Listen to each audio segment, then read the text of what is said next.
Welcome back dito sa channel natin. Nandito tayo ngayon sa may Commonwealth Avenue. Matagal na pala tayong hindi nakapag-update sa progress ng iba't ibang mga stations ng MRT7.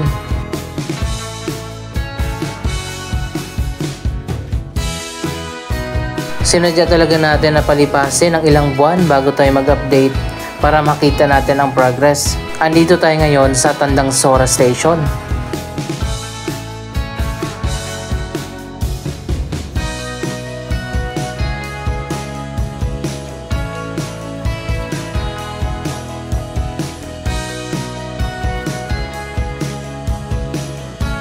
So ayun guys, ito na yung latest na progress. Ito yung hagdanan dito sa kabila. Magkakaroon ng elevated walkway na i-connect dyan sa taas.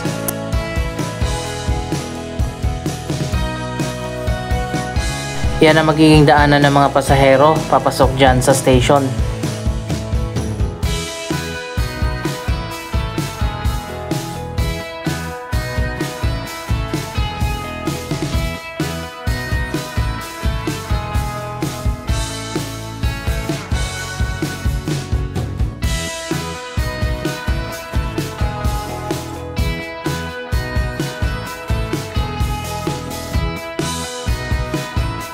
Medyo kakaiba nga ang disenyo ng Tandang Sora Station. Ito na at meron ng mga hagdanan para sa mga exit.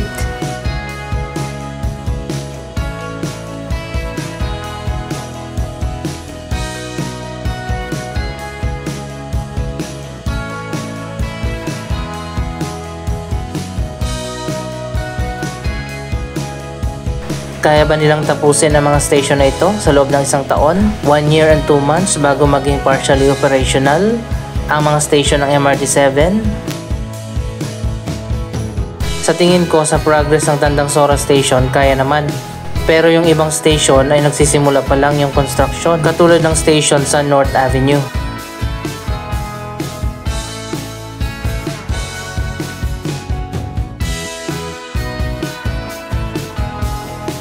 Andito naman tayo sa kabilang side ng Tandang Sora Station. Dito sa kabila, malawak na yung progress. Ito kasi yung inuna na itayo na bahagi ng station.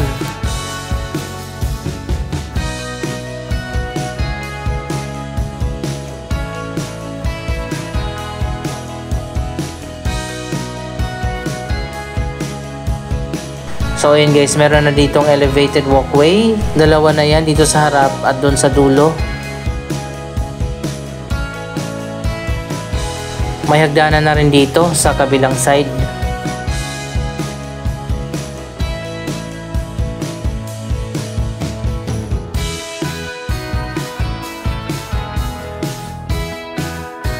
Para sa mga hindi pa nakakaalam, ramp ang magiging style ng mga hagdanan ng MRT7. Ayan, makikita nyo naman, karamihan sa mga hagdanan nila ay ganito ang disenyo at hindi katulad sa normal na hagdanan.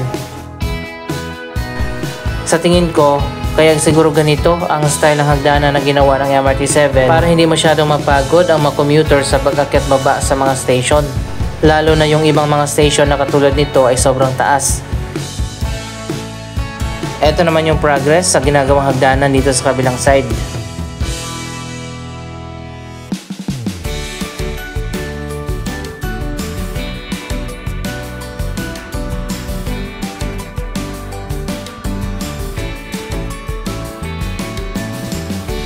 Hindi na siguro maglalagay ng escalator, pwede pa siguro elevator.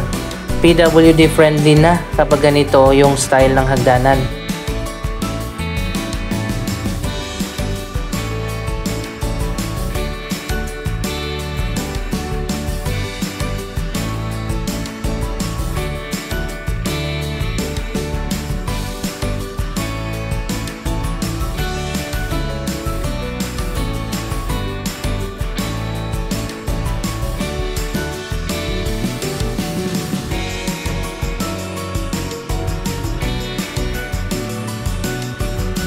Dito naman sa kabilang dulo, wala tayong nakita na poste na tatayuan ng hagdanan. Isa lang ba yung magiging hagdanan dito sa side na to? O huli na nila gagawin yon?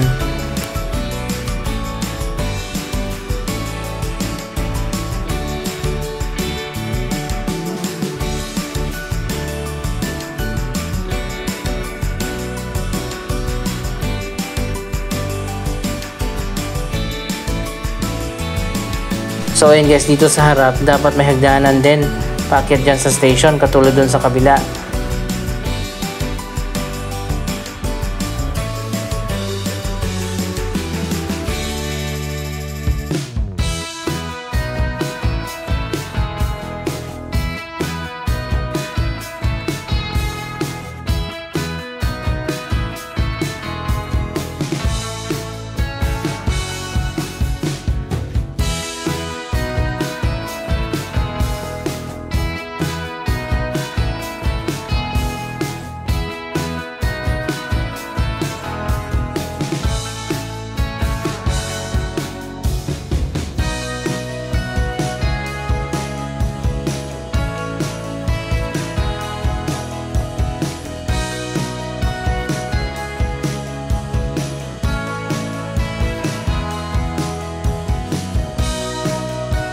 Dito sa side ng station, may makikita tayo na parang ramp din.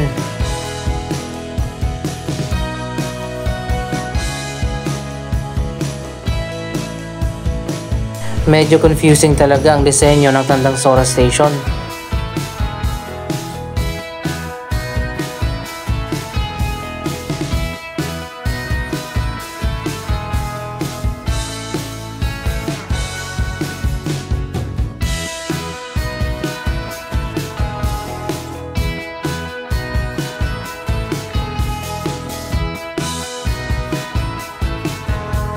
Dito naman tayo sa next na station, ang Don Antonio.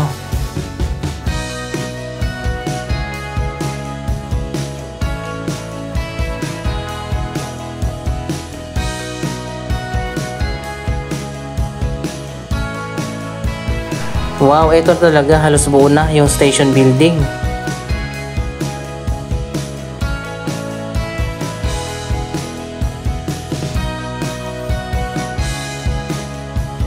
At naitayo na rin yung mga elevated walkway sa magkabilang side na dadaanan ng mga commuters paakyat dyan sa station.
So ayan guys, ngayon pala nakikita na natin ang final design ng Don Antonio Station. Mukha na siyang train station, hindi katulad noon na parang warehouse o di kaya palengke.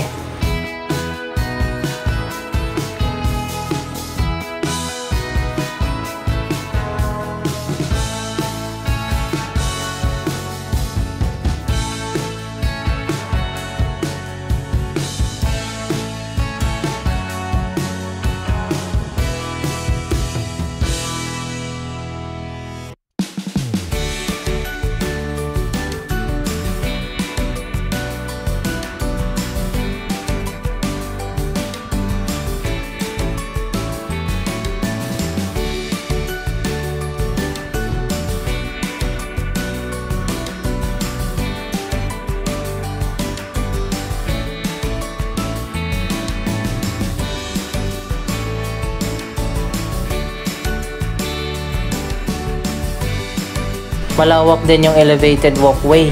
Sa dami ba naman ng expected na sasakay ng MRT7?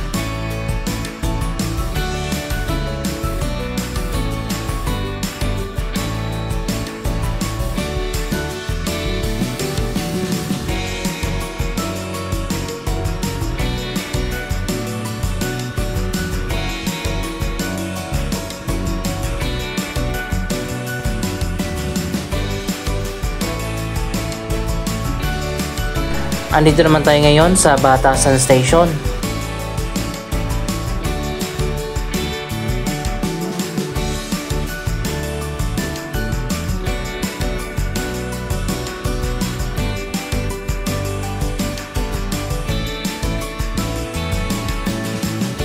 Ito na ang latest na progress. Naitayo na rin ang mga elevated walkway na connected sa station.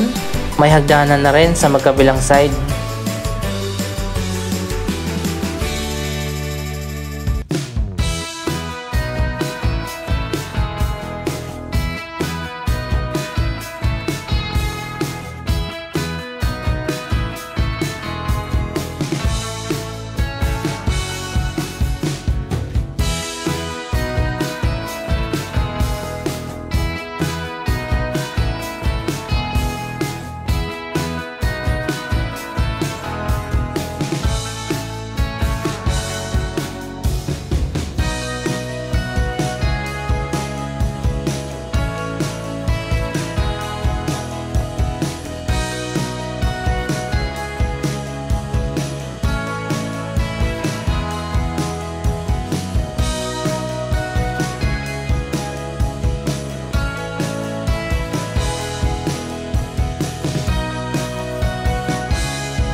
Normal design naman ng hagdanan ang itinayo dito.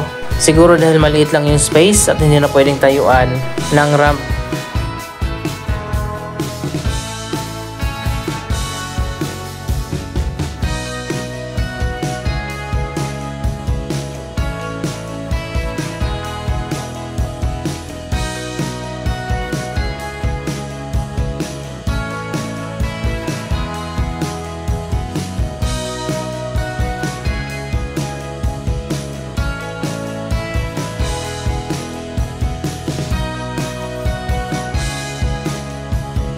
At dito naman tayo ngayon sa kabilang dulo ng Manggahan Station.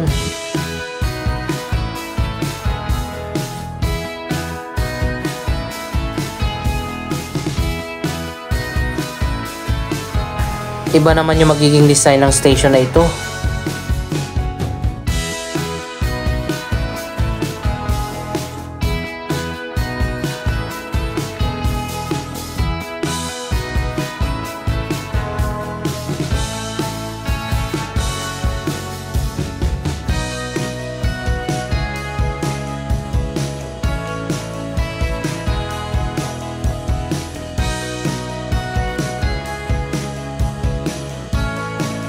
Mas okay na rin na ganito na merong gap sa gitna para hindi magdilim dito sa ilalim.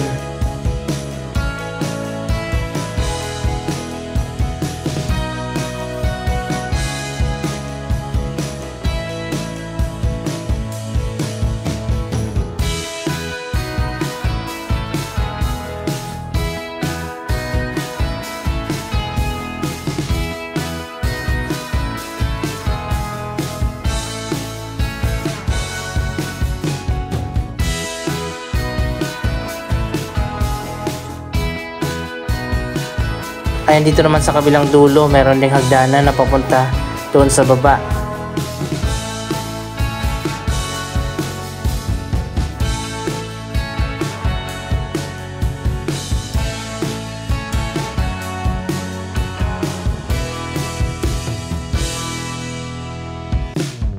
Sa magkabilang dulo pala ng station, bababa yung mga commuters. Nasa below the ground kasi yung platform nito at nasa taas yung concourse level.